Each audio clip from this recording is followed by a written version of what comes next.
Parole de vie, octobre 2010. Tu aimeras ton prochain comme toi-même. Cette parole se trouve déjà dans l'Ancien Testament.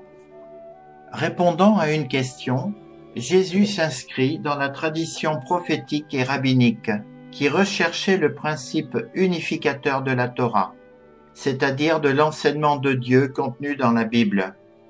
Rabbi Hillel, un de ses contemporains, avait dit « Ne fais pas à ton prochain ce qui est détestable à tes yeux. Voilà toute la loi. » Le reste n'en est qu'une explication. Pour les maîtres du judaïsme, l'amour du prochain découle de l'amour de Dieu qui a créé l'homme à son image et à sa ressemblance. On ne peut donc aimer Dieu sans aimer sa créature. Voilà le véritable fondement de l'amour du prochain, et c'est un grand principe général de la loi. Jésus confirme ce principe et ajoute que le commandement d'aimer le prochain est semblable au premier et au plus grand commandement, celui d'aimer Dieu de tout son cœur, de tout son esprit et de toute son âme. En affirmant qu'il existe une relation de similitude entre les deux commandements, Jésus les soude définitivement, et c'est ce que fera toute la tradition chrétienne. Comme le dira l'apôtre Jean en une formule concise, « Celui qui n'aime pas son frère qu'il voit ne peut pas aimer Dieu qu'il ne voit pas. Tu aimeras ton prochain comme toi-même. » Le prochain, tout l'Évangile le dit clairement, c'est tout être humain, homme ou femme, ami ou ennemi, et on lui doit respect, considération, estime. L'amour du prochain est universel et personnel à la fois. Il embrasse toute l'humanité et se concrétise envers celui qui se tient près de toi. Mais qui peut nous donner un cœur aussi grand? Qui peut susciter en nous une telle bienveillance au point de nous faire nous sentir proches des êtres les plus étrangers, au point de nous faire dépasser notre amour de nous-mêmes et voir ce nous-mêmes dans les autres? Un cœur si grand est un don de Dieu.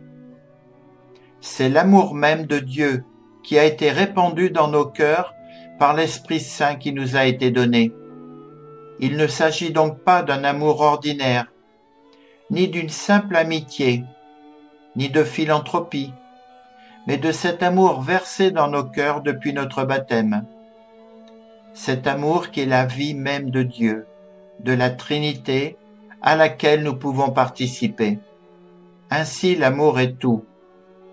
Mais pour pouvoir bien le vivre, il faut connaître ses qualités telles qu'elles ressortent de l'Évangile ou des Écritures en général, et que nous pouvons résumer en quelques aspects fondamentaux. Tout d'abord, Jésus, mort pour tous, par amour de tous, nous enseigne que le véritable amour doit s'adresser à tous. Ce n'est pas comme l'amour simplement humain que nous vivons si souvent et qui se limite à un domaine restreint, la famille, les amis, les proches. Le véritable amour que Jésus demande n'admet aucune discrimination.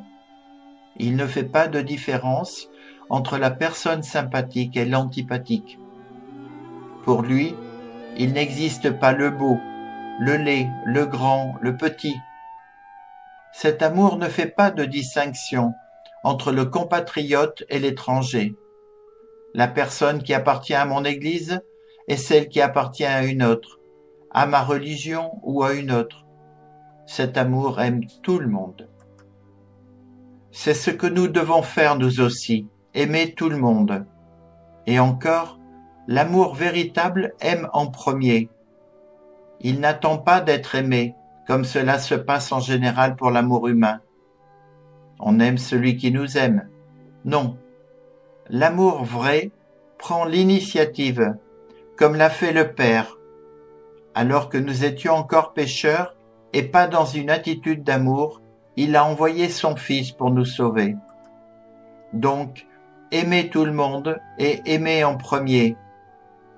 Et encore, le véritable amour voit Jésus en chacun de nos prochains, C'est à moi que tu l'as fait, nous dira Jésus au jour du jugement dernier.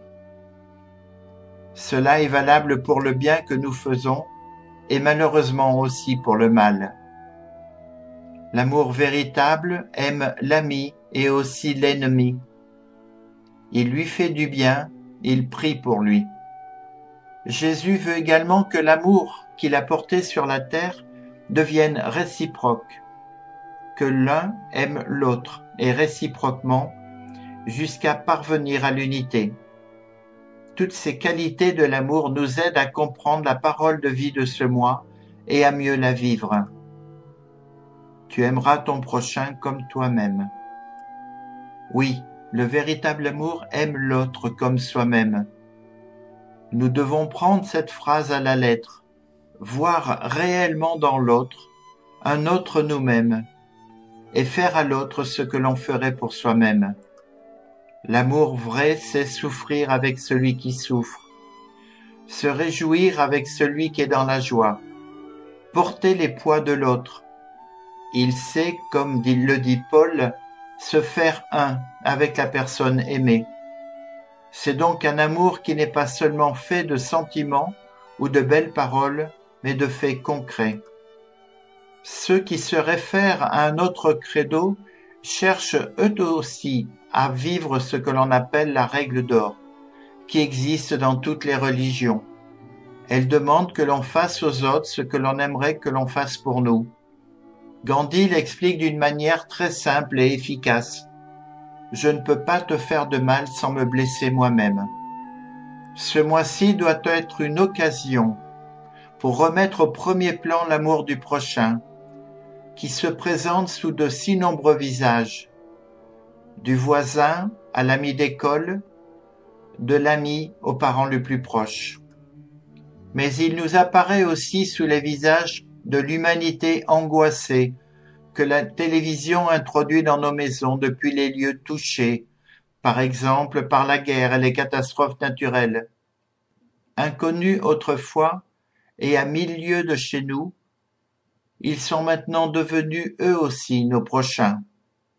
L'amour nous suggérera chaque fois ce qu'il faut faire et dilatera peu à peu notre cœur à la mesure de celui de Jésus.